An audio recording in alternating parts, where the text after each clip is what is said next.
Welcome to Internet Evolution's Executive Takes series of interviews with senior executives focused on driving innovation in their industries and organizations.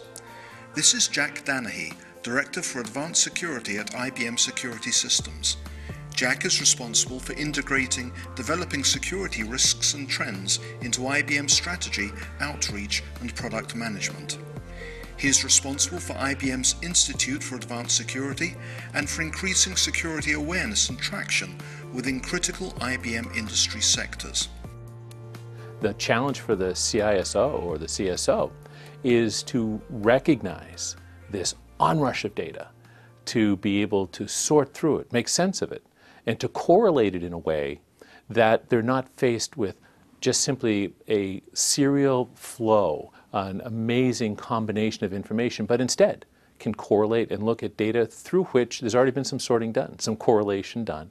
It makes that task more manageable. So the problem space is expanding, the amount of data is expanding, and now it's requiring a lot more intelligence so that that problem becomes manageable. Now, BYOD, the presentation of information and services on individuals' own devices, it definitely changes in a very stark way the way we think about what could be a perimeter. My device has within it, my handheld device has within it, several important perimeters. Right? There is the way in which I connect to the telephone network, perhaps, to make my telephone calls, to acquire data, to send text. So there's sort of one relationship. Secondly, there will be my personal information.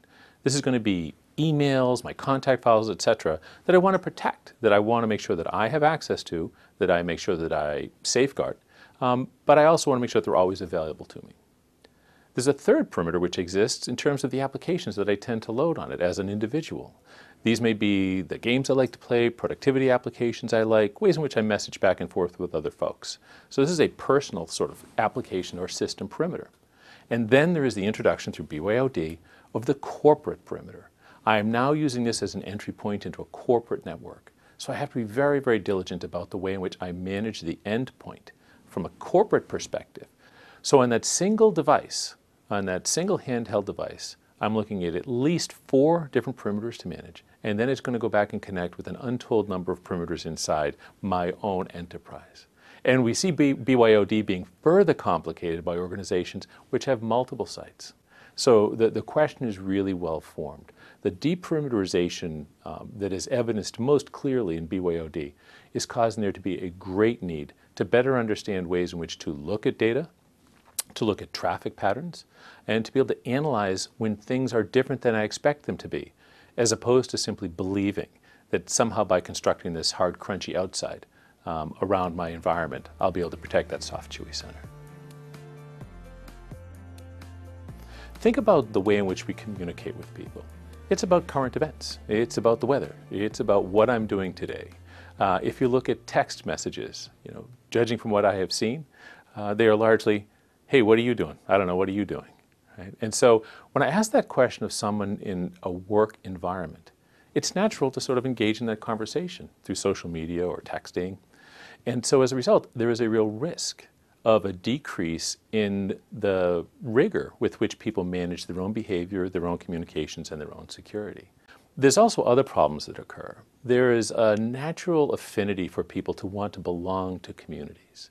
So we see in a lot of social networking contexts that people connect to one another without doing a lot of investigation, a lot of rigor. There used to be, the old axiom, you never know, no one knows you're a dog on the internet.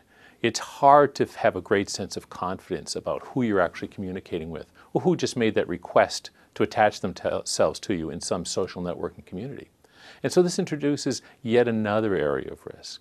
And we have seen it in the wild, where organizational members make themselves associated with someone that they trust, and that person perhaps becomes corrupted. They accept a link perhaps from someone, which they then forward on. So now the social networking context, for all of its value, ends up providing a venue through which content, which I ordinarily wouldn't trust, is provided to me by someone that I do trust. So social media does change it both on a personal level and on the likelihood of that social, personal level influencing the technical level of the way in which I can influence personal behaviors.